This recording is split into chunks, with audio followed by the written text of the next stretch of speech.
రేపటి నుంచి తెలంగాణలో జరిగే ఇంటర్ ఎగ్జామ్స్ కోసం బోర్డు కట్టుదిట్టమైన ఏర్పాట్లు చేసింది. అయితే ఎప్పటి మాదిరిగానే ఒక్క నిమిషం ఆలస్యమైన అనుమతించేది లేని అధికారులు చెబుతుంటే మినహాయింపు ఇవ్వాలని విద్యార్థులు తల్లిదండ్రులు కోరుతున్నారు.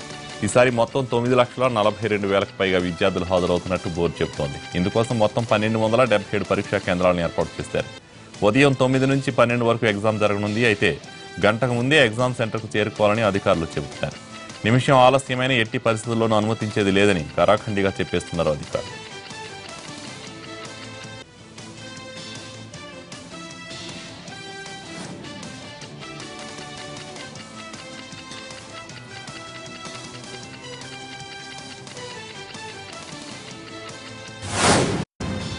ఖమ్మం జిల్లాలోని ఓ ఫ్యాక్టరీలో బాయిలర్ పేలింది. ఈ ఘటనలో 3 కూలీలు మంటల్లో కాలిపోయారు.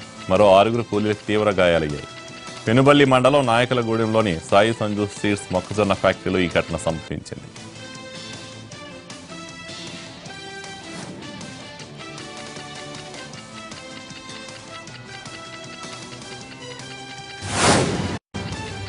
జైరాం హత్య కేసులో రోజుకో ట్విస్ట్ బయటకు వస్తోంది. శిఖా చౌదరిపై తాజా కేసు నమోదైంది. ఐపీసీ 448 సెక్షన్ కింద కేసు నమోదు చేశారు జూబ్లీహిల్స్ పోలీసులు. జైరాం హత్య తర్వాత అతని ఇంటికి వెళ్లి విలువైన వస్తువులు శిఖా చౌదరి తీసుకెళ్లిందని జైరాం భార్య పద్మ ఆరోపించింది. ఆమె తండ్రి పోలీసులు ఫిర్యాదు చేశారు. జైరాం హత్య కేసులో శిఖా చౌదరి పాత్రను అంత త్వరగా వదిలిపెట్టదలుచుకోలేదు జైరాం కుటుంబం. హత్య తర్వాత శిఖా చౌదరి జైరాం ఇంటికి వెళ్లి వ్యవహారాన్ని ఆధారాలతో సహా పోలీసులకు అప్పగించారు ఆయన బంధువులు. జైరాం హత్య జరిగిందని తెలిసాక శిఖా చౌదరి కొన్ని డాక్యుమెంట్లు దొంగిలించారంటూ కంప్లైంట్ ఇచ్చారు.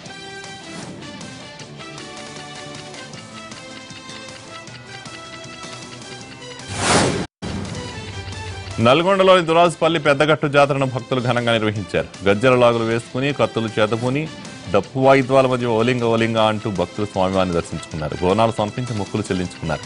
ఈ జాతరకు దురాజుపల్లి జాతర, లింగమంతుల స్వామి జాతర, గొల్లగట్టు జాతర అని పేర్లు ఎన్ని ఉన్నా దైవం మాత్రం లింగమంతుడే. శివుడే ఇక్కడ లింగమంతుడిగా దర్శనం ఇస్తున్నాడని భక్తుల నమ్మకం. లక్షలాది మంది భక్తులు స్వామిని దర్శించుకుని ప్రత్యేక పూజలు నిర్వహించారు.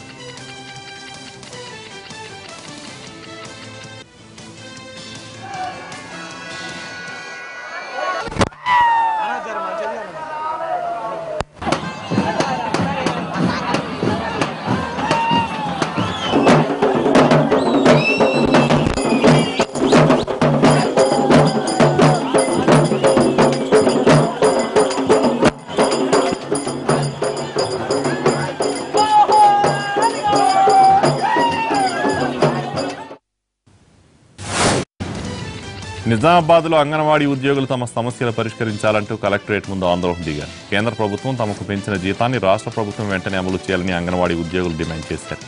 జీవో నెంబర్ 14, 19లను వెంటనే సవరించి ఉద్యోగ భద్రత కల్పించాలని కోరారు. వేసవిలో అంగన్వాడీ ఉద్యోగులకు సెలవులు ప్రకటించి పని భారాన్ని తగ్గించాలని వారు డిమాండ్ చేశారు. తమ సమస్యలను పరిష్కరించకపోతే పెద్ద ఎత్తున ఆందోళన చేస్తామని ప్రభుత్వాన్ని హెచ్చరించారు.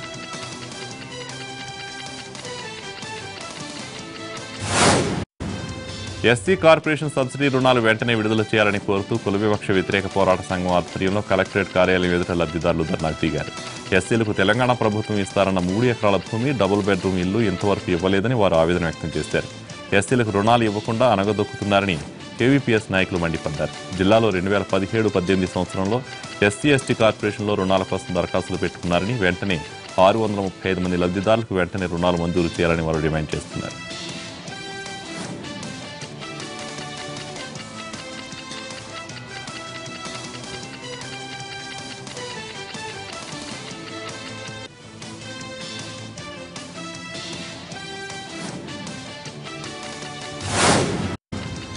విజయవాడ రాజకీయాల్లో ఫత్వా కలకలం రేపుతోంది. ఎమ్మెల్యే జలీల్ ఖాన్ కూతురు షబానా ఖతాన్పై ఫత్వా ఇవ్వడం చర్చనీయాంశంగా మారింది.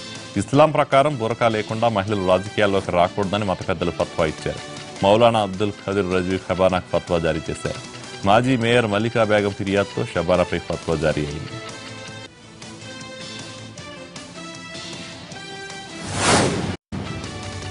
జలీల్ ఖాన్ 2009లో కాంగ్రెస్ టికెట్ ఆశించి భంగపడ్డారు.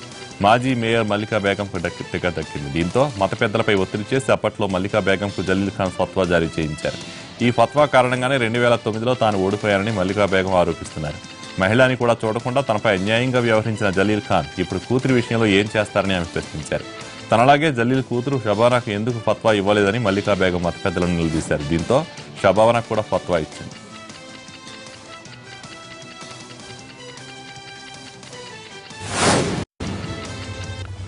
కడప జిల్లా దేవసముద్రంలో నిన్న 24 ఎకరాల లాటి తోట అగ్నికి ఆహుతయ్యింది. రాజంపేట అగ్నిమాపక సిబ్బంది సమయానికి చేరుకుని మంటలను ఆర్పకపోతే మరింత నష్టం జరిగిపోయేదని స్థానికులు చెబుతున్నారు. అయితే పంటకు నీటి సరఫరా చేసేందుకు ఏర్పాటు చేసిన డ్రిప్ పైపులు మొత్తం కాలిపోయాయి. పంటల్లో కాలిపోయిన పంట నష్టాన్ని అంచనా వేస్తున్నట్టు ఫైర్ ఆఫీసర్లు తెలిపారు. సిగరెట్ తాగి ఆర్పకుండా పడేయడం వల్ల ప్రమాదం జరిగి ఉండవచ్చునని అధికారులు భావిస్తున్నారు.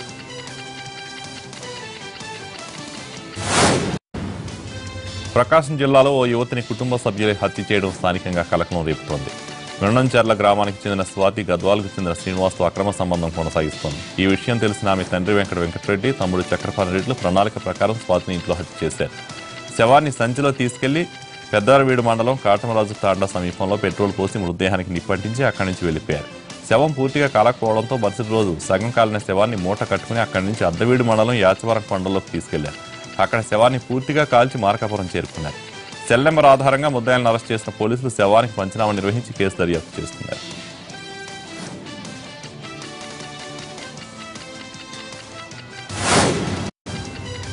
పశ్చిమ గోదావరి జిల్లా నర్సాపురంలో కాంట్రాక్టర్లు అజ్ఞానాలను ప్రదర్శన చేశారు. జిల్లా వ్యాప్తంగా పంచాయతీరాజ్ శాఖలో పనులు చేపట్టిన కాంట్రాక్టర్లకు ప్రభుత్వం 200 కోట్లు బకాయి పడింది. దీనికోసం 6 రోజులుగా కాంట్రాక్టర్లు పట్టణంలోని పంచాయతీరాజ్ శాఖ ఈఈ కార్యాలయం ఎదుట రిలే దీక్షలు కొనసాగిస్తున్నారు. అయితే ప్రభుత్వం నుంచి స్పందన లేకపోవడంతో సోమవారం ఆందోళన ఉధృతం చేశారు. ఎమ్మెల్యే బండారు మాధవనాయుడు ఆర్డీఓ సలీం ఖాన్కు కలిసి వినతిపత్రం అందించారు. కాంట్రాక్టర్లు చేస్తున్న పోరాటానికి జనసేన నాయకులు, ఉపాధి హామీ కార్మికులు సంఘీభావం తెలిపారు.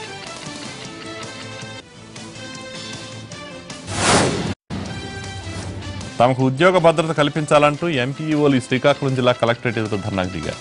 ప్రభుత్వ స్కీములను సమర్థవంతంగా తీసుకెళ్లడానికి ప్రభుత్వానికి రైతులకు మధ్య ఎంపీఈఓలు అనుసంధానంగా ఉన్నట్టు తెలిపారు. అవుట్ సోర్సింగ్ లో విధులు నిర్వర్తిస్తున్న తమ వల్ల రైతులకు ఎంతో మేలు కలుగుతుందన్నారు. ప్రభుత్వం 60 ఏళ్ల పాటు కాంట్రాక్ట్ పద్ధతిని తీసుకుని ఉద్యోగ భద్రత కల్పించాలని ఎంపీఓలు డిమాండ్ చేశారు.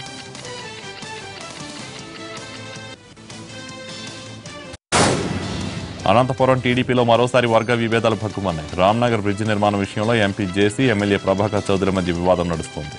బ్రిడ్జ్ ఓపెనింగ్ కార్యక్రమానికి ఎంపీ జేసీతో పాటు ఎమ్మెల్యే, మేయర్లను ఆహ్వానించారు అధికారులు.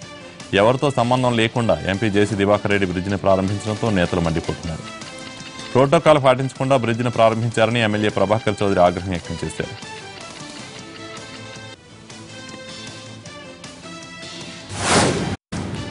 హుదూద్ తుఫాను బాధితులకు ఇళ్లను కేటాయించాలంటూ కుందువానిపేట గ్రామస్తులు శ్రీకాకుళం జిల్లా కలెక్టరేట్ వద్ద ఆందోళన దిగారు. 2014 అక్టోబర్లో వచ్చిన హుదూద్ తుఫానుకు కుందువానిపేట తీవ్రంగా దెబ్బతింది.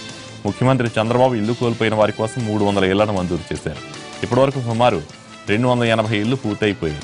అయితే ఈ ఇళ్లను అర్హులైన లబ్ధిదారులకు కేటాయించాలంటూ బాధితులు డిమాండ్ చేస్తున్నారు. అధికార పార్టీకి చెందిన కొందరు నేతలు ఇళ్లను అనర్హులకు కట్టబెట్టారంటూ కుందువానిపేట గ్రామస్తులు ఆరోపిస్తున్నారు.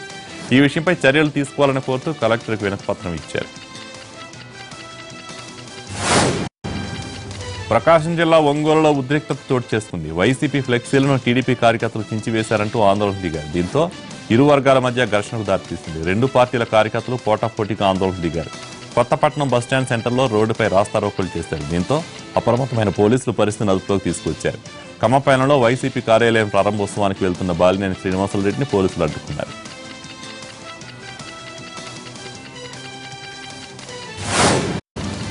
విజయనగరం జిల్లాలో గజరాజులు బీభత్సం సృష్టిస్తున్నాయి. చెరుకు, కొబ్బరి చెట్లు, అరటి తోటలు, వరి పంటను సర్వనాశనం చేస్తున్నాయి.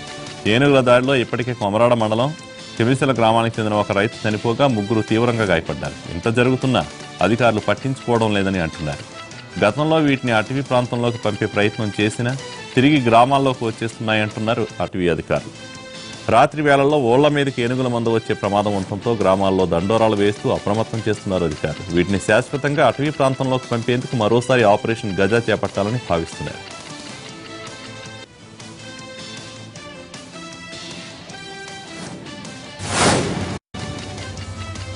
బీజేపీ ఓటమి పక్కన పెట్టి సమాజ్వాదీ, బహుజన్ సమాజ్ పార్టీలు ఇప్పటికే చేతులపై రానున్న లోక్సభ ఎన్నికల్లో ఉత్తరప్రదేశ్లో ఎస్పీ, బీఎస్పీ కూటమిగా బరిలోకి దిగుతున్నాయి. తాజాగా మధ్యప్రదేశ్, ఉత్తరాఖండ్లోనూ ఈ కూటమి కొనసాగనున్నట్లు 2 పార్టీలు ప్రకటించాయి.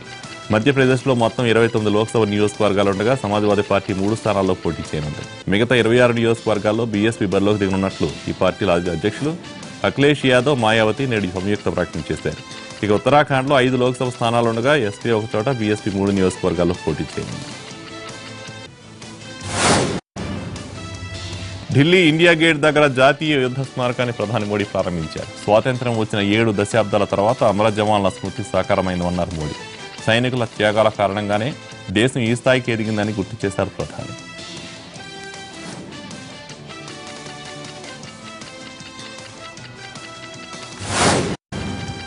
ఎండల తీవ్రత క్రమక్రమంగా పెరుగుతోంది. రానున్న 2 రోజుల పాటు అధిక ఉష్ణోగ్రతలు నమోదవుతాయని వాతావరణ శాఖ తెలిపింది.